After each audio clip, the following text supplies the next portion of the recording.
নমস্কার বন্ধুরা, welcome to ST unique sports. বন্ধুরা, এই ভিডিওতে আমরা কথা বলবো বেশ কিছু ট্রান্সফার নিউজ নিয়ে। আজকে পয়লা মে, এই মে মাসটা কিন্তু প্রচুর তোমরা ট্রান্সফার নিউজ পেতে থাকবে, কারণ মে মাসের পরই যখন জুন মাস আসবে তখনই ট্রান্সফার উইন্ডো ওপেন হবে, সামার ট্রান্সফার উইন্ডো। তার আগেই প্রত্যেকটা দল চাইবে দল গঠনের কাজ মোটামুটি এগিয়ে নিতে। ইস্ট বেঙ্গল কিন্তু এই রেসে বেশ কিছুদিন আগে থেকেই নেমে পড়েছে, তো সেই জায়গায় ইস্ট বেঙ্গলকে নিয়েও বেশ কিছু গুরুত্বপূর্ণ আপডেট শেয়ার করা রয়েছে এই ভিডিওতে। তাই ভিডিও শুরু করার আগে একটাই রিকোয়েস্ট, চ্যানেলে যারা প্রথমবারের জন্য এসেছো মনে করে চ্যানেলটাকে সাবস্ক্রাইব করে নিও, তাহলে তোমাদের প্রিয় দলের খেলার সমস্ত আপডেট তোমরা এখানে পেয়ে যাবে। তো প্রথমেই যদি কথা বলি আমরা একটু ইন্ডিয়ান প্লেয়ারকে নিয়ে, তার মধ্যে প্রথম একজন গোলকিপারের প্লেয়ারকে নিয়ে কথা বলতেই হয়। 27 বছর বয়সী ভারতীয় গোলকিপারের প্লেয়ার পদম ছেত্রী, যে কিন্তু আই লিগ চ্যাম্পিয়ন হয়েছিল মোহামেডানের জার্সি গায়ে, এবং এই সিজনেও আইএসএলে মোহামেডানের জার্সি গায়ে খেলেছে। খুব যে ভালো পারফরমেন্স করেছে সেরকম নয়, তাছাড়াও কিন্তু মোটামুটি 5টা ক্লিনশিট রেখেছিল এই পদম ছেত্রী। তার কন্ট্রাক্ট কিন্তু শেষ হয়ে যাচ্ছে এই সিজনেই। এবার এই মোহামেডানের গোলকিপারের দিকে নজর রাখছে আইএসএলের 3টে ক্লাব, তার মধ্যে অবশ্যই Punjab FC, Kerala Blasters FC, এই দুটো ক্লাব কিন্তু চেষ্টা চালাচ্ছে পদম ছেত্রীকে নেবার ব্যাপারে, কথাবার্তা চালাতে শুরু করেছে, বেশ অনেকটাই কথাবার্তা এগিয়েছে। যদিও এখনও পর্যন্ত পদম নিজে কোনো সিদ্ধান্ত নেয়নি। মোহামেডান যদি তাকে রাখতে চায় তার কিন্তু থেকে যাওয়া উচিত। ভালো মোটামুটি মোহামেডানেও সে সার্ভিস পায় এবং সে ফার্স্ট চয়েস গোলকিপার হিসাবেই খেলে, তো সেক্ষেত্রে পদম যদি থেকে যায় তো ভালোই সিদ্ধান্ত হবে যদি কন্ট্রাক্ট এক্সটেনশন করে। এবার মোহামেডানেরও ভবিষ্যৎ কি আমরা কেউ জানি না, তো সেক্ষেত্রে পদম যদি অন্য কোনো বড় দলে মুভ করে তাহলেও কিন্তু অবাক হওয়ার কিছু থাকবে না। তো এরপরে আরও এক আমরা ইন্ডিয়ান প্লেয়ারকে নিয়ে কথা বলবো, সেটা হচ্ছে 22 বছর বয়সী ভারতীয় central midfielder player Vibin Mohanan, যে কিন্তু বর্তমানে কেরালা ব্লাস্টার্সের সঙ্গে যুক্ত রয়েছে 2029 সাল পর্যন্ত, মানে দীর্ঘমেয়াদী চুক্তি কিন্তু রয়েছে এই ভিভিনের সঙ্গে কেরালা ব্লাস্টার্সের। এবার ইস্ট বেঙ্গল কিন্তু চেষ্টা চালাচ্ছে একজন ইন্ডিয়ান সেন্ট্রাল মিডফিল্ডার নেওয়ার জন্য। তো এই সিজনে কিন্তু ভিভিন দুর্দান্ত পারফরমেন্স করেছে কেরালা ব্লাস্টার্সের জার্সি গায়ে। হ্যাঁ, কেরালা ভালো কিছু করতে পারেনি সেটা পরের কথা, কিন্তু ভিভিন যে কটা ম্যাচ খেলেছে 20টা ম্যাচ, সেখানে কিন্তু তার ইম্প্যাক্ট খুব সুন্দর ছিল। এবার এই প্লেয়ারের দিকে কিন্তু ইস্ট বেঙ্গল নজর রেখেছে, যদি তাকে কোনোভাবে বার করে নিয়ে আসা যায়, কিন্তু কাজটা প্রচুর কঠিন কাজ। এই প্লেয়ারকে বার করাতে গেলে কিন্তু অনেক টাকা খরচা করতে হবে, তাকে একটা ভালো স্যালারি, তাকে একটা দীর্ঘমেয়াদী চুক্তি যেমন দিতে হবে, তার সাথে সাথে কেরালা ব্লাস্টার্সকে কিন্তু সেক্ষেত্রে একটা ট্রান্সফার ফিও দিতে হবে। এবার কোনো প্লেয়ার সোয়াইপ এক্ষেত্রে হবে না, কারণ সেরকম কোনো রকম ইচ্ছা নেই, এবং ভিভিনকে তারা ফিউচার স্টার হিসাবে ভাবছে।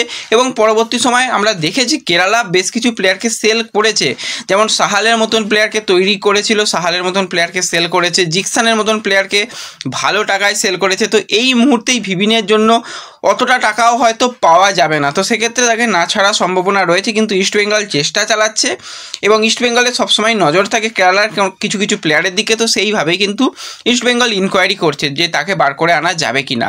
কাজটা কঠিন, অসম্ভব নয়, আবার সম্ভবও যে এই সিজনেই হবে সেটাও কিন্তু নয়। তো দেখা যাক পরবর্তী সময় ভিভিনকে নিয়ে যা যা আপডেট বেরিয়ে আসবে তোমাদের সঙ্গে অবশ্যই শেয়ার করে নেব। এবং এর সাথে সাথে আমরা এই সিজনের, যেই সিজনটা শেষ হয়ে গেল সেই সিজনের অন্যতম সেরা বিদেশি প্লেয়ার কনর শিল্ডকে নিয়ে যদি কথা বলি, মোটামুটি তোমাদের আপডেট দিয়েই আসছিলাম যে কনর শিল্ড সে দল পরিবর্তন করতে চলেছে। তার পিছনে কিন্তু বেশ কিছু ক্লাব রয়েছে, ইস্ট বেঙ্গল সবথেকে এগিয়ে ছিল, কিন্তু তার মাঝখানেই চেন্নাই, একবার বলেছিলাম যে চেন্নাই কিন্তু আরও একটু ভালো অফার তার কাছে রিচ করেছে। কিন্তু এই মুহূর্তে যেরকমটা লেটেস্ট আপডেট বেরিয়ে আসছে, স্কটল্যান্ডের অন্যতম বড় মিডিয়ার তরফ থেকে যেটা আপডেট বেরিয়ে আসছে, যে কনর শিল্ডের পিছনে কিন্তু ইস্ট বেঙ্গল যেরকম রয়েছে তার সাথে সাথে বেঙ্গালুরু এফসি এবং আরও দুটো ক্লাব চেষ্টা চালাচ্ছে।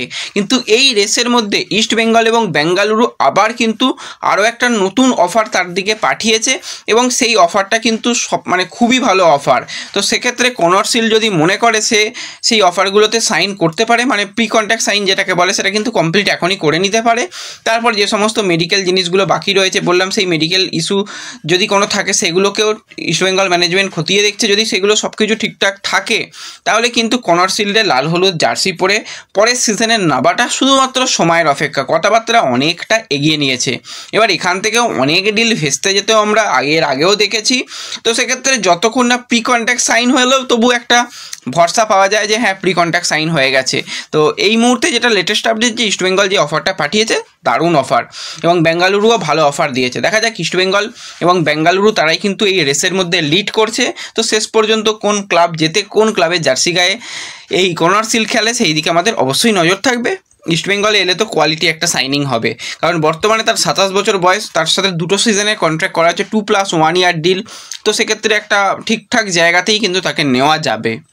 এবং তার সাথে সাথে একজন প্লেয়ারকে নিয়ে দীর্ঘদিন ধরেই ইন্ডিয়ান ফুটবলে বেশ কথা হয়, এবং নতুন করে আরও একবার কথা হতে শুরু করেছে, যে 34 বছর বয়সী ব্রাজিলিয়ান সেন্টার ফরওয়ার্ডের প্লেয়ার বার্সান ডি সিলভা।